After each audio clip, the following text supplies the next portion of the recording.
Good evening to all of you. कल हमने पढ़ा था वेरिएशन और उसके एग्जांपल्स, और हमने पढ़ा था प्रपोर्शन क्या होता है और डायरेक्ट प्रपोर्शन के बारे में हमने पढ़ा था, लेकिन हमने उसमें सिर्फ एक एग्जांपल करा था। उससे आगे जो एग्जांपल है वो आज हम देखते हैं। तो हमारे पास आज हम डायरेक्ट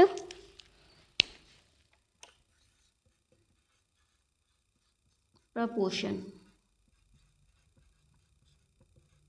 ओके, इससे रिलेटेड अब हम क्या करेंगे, उससे आगे जो क्वेश्चन है अब देखते हैं। इसमें क्वेश्चन है हमारे पास, जो क्वेश्चन के अकॉर्डिंग हम देखते हैं। देखो इसमें क्या है, क्वेश्चन है हमारे पास कि if x and y are directly proportion, find the value of x1 x2 and y1। x1 x2 proportion में चलता है, ठीक है। तो वही चीज़ है यहाँ पे। तो यहाँ पे हम देखते हैं कि हमारे पास हमने पढ़ा था कि आपके पास डायरेक्टली प्रोपोर्शन में क्या होता है, हमने ये पढ़ा था ना, x1 upon y1 equals to x2 upon y2 equals to x3 upon y3 और डस इक्वल्स टू कितना था, k था, ठीक है। तो वही चीज़ है हमारे पास, ये क्या है, सब बराबर है और जिसकी वैल्यू कांस्टेंट के बराबर होती है। तो हम उसी तरीके से इसको सॉल्व करते हैं। तो 3 अपॉन 36 ये हमारे पास पूरा पता है। अब हम कंपैरिजन करते हैं x1 अपॉन 60 का, ठीक है। तो ये एक इक्वेशन बन जाएगी। तो x1 हम यहाँ से फाइंड कर लेंगे, तो ये इस तरीके से हो जाएगा, ठीक है। x1 हमारे पास क्या हो जाएगा, 3 इंटू 60 अपॉन 36, ठीक है। इसको कैंसिल आउट करेंगे, 12 5 60। तो आपके पास क्या है, x1 की वैल्यू कितनी आ गई है, 60। कितनी आ गई है, 60, ठीक है। अच्छा, इसी से रिलेटेड अब हम आगे देखते हैं। हमारे पास x2 फाइंड करना है, तो हम इसी से ही कंपैरिजन करके देख लेते हैं 3 अपॉन 36 से।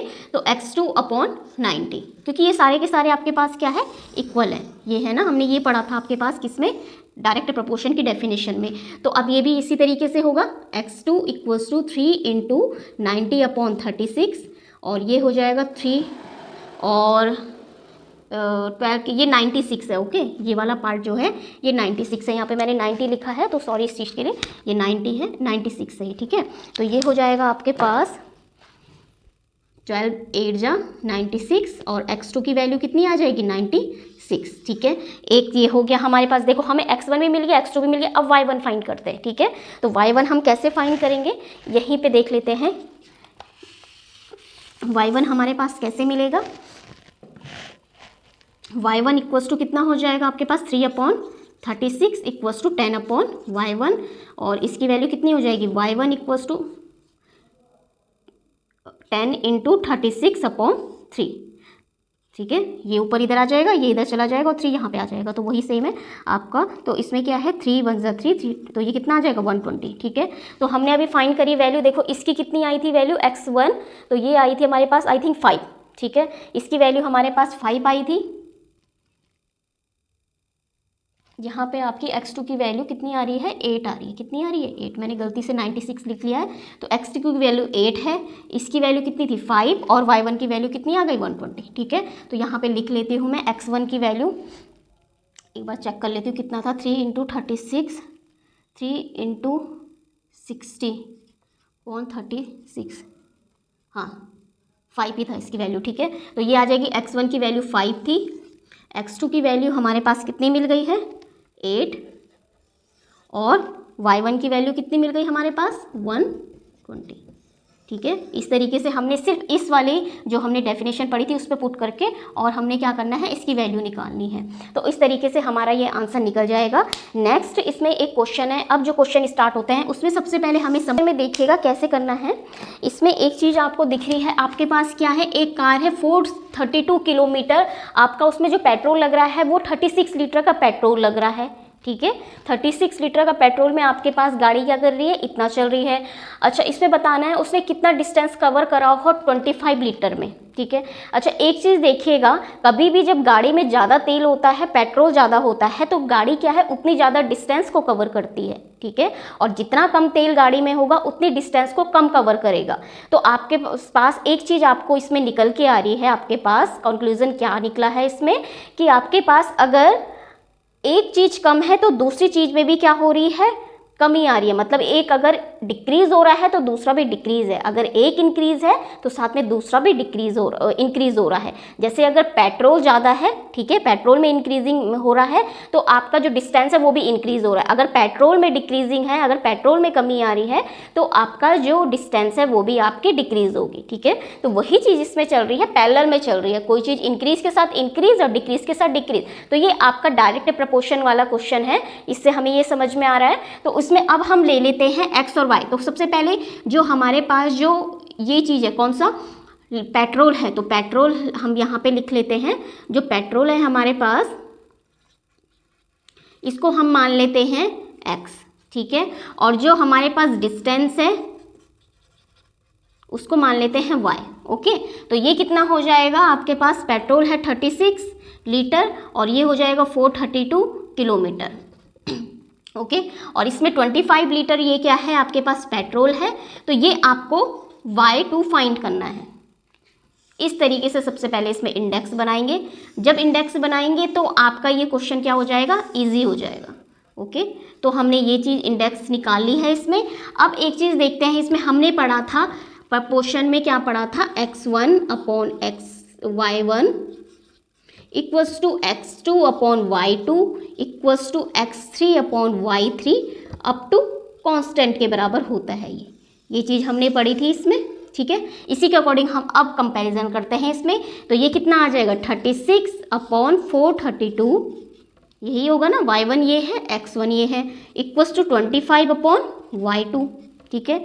अब इसको सॉल्व करते हैं, अभी बताया था, ठीक है। तो ये क्या हो जाएगा, y2 equals to 25 into 432 upon 36। अब इसको कैंसिल आउट कर लेते हैं, 12 3 36,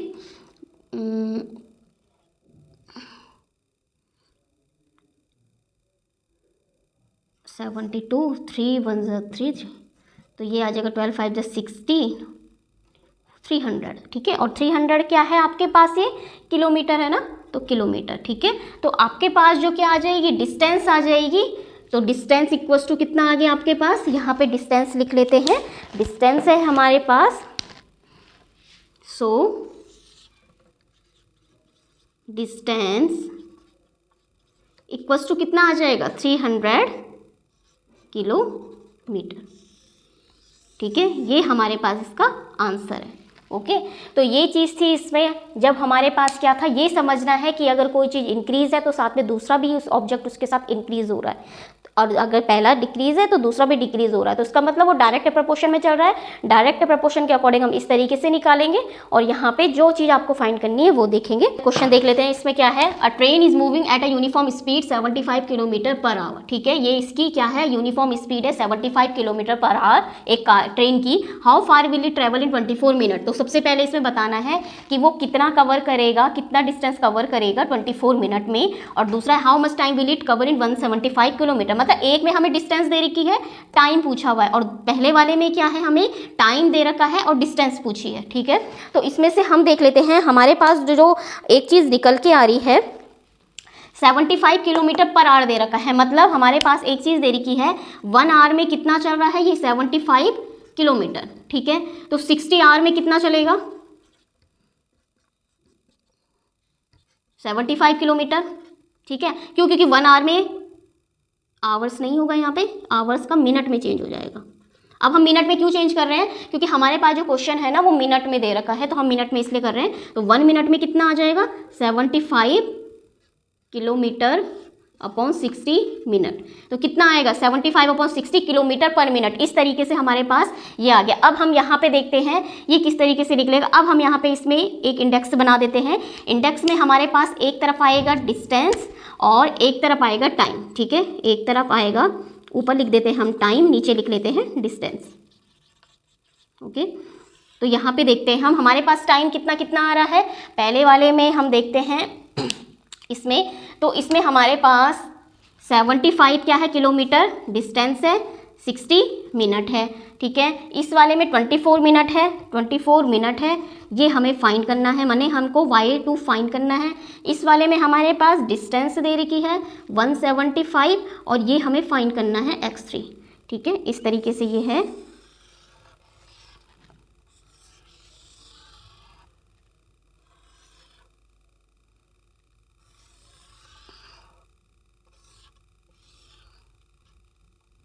तो अब हम इसमें देखते हैं, यहाँ पे स्पेस है, यहीं पे कर लेते हैं इसको, ठीक है। तो इसको देखिएगा कैसे करना है। इसमें हमें अब क्या फाइंड करना है, देखो मैंने टेबल कैसे बनाई है, जो जो जिस चीज़ दे रखी थी वो एक टेबल में ही मैंने कवर कर दिया है, टाइम और डिस्टेंस में, ठीक है। टाइम हमारे पास इतना तो पहले जो हमें दे रखा था इसके अकॉर्डिंग, तो वो हमारे पास 75 आया था, ये 24 था, ये है 24 मिनट, और y2 हमें फाइंड करना है क्योंकि यहाँ पे पूछ रखा है, ठीक है। इस वाले में 175 किलोमीटर डिस्टेंस दे रखी थी और टाइम पूछा हुआ था, तो इसके अकॉर्डिंग मैंने देख कर लिया इसको, ठीक है। अब इसको सॉल्यूशन करते हैं इसका। तो इसमें देखते हैं हमें क्या करना है, पहले वाले में ये वाली चीज़ फाइंड करनी है, तो जो चीज़ दे रखी है वो चीज़ देखते हैं। तो 60/75 इक्वल्स टू 24/y2, तो कितना आ जाएगा, y2 इक्वल्स टू 24 × 75/60, ठीक है। तो ये आ जाएगा 4 6 24, 15 5 75, तो y2 इक्वल्स टू कितना आ जाएगा, 30। अच्छा ये चीज़ क्या है, डिस्टेंस है ना, तो किलोमीटर, क्या आ जाएगी, किलोमीटर, ठीक है।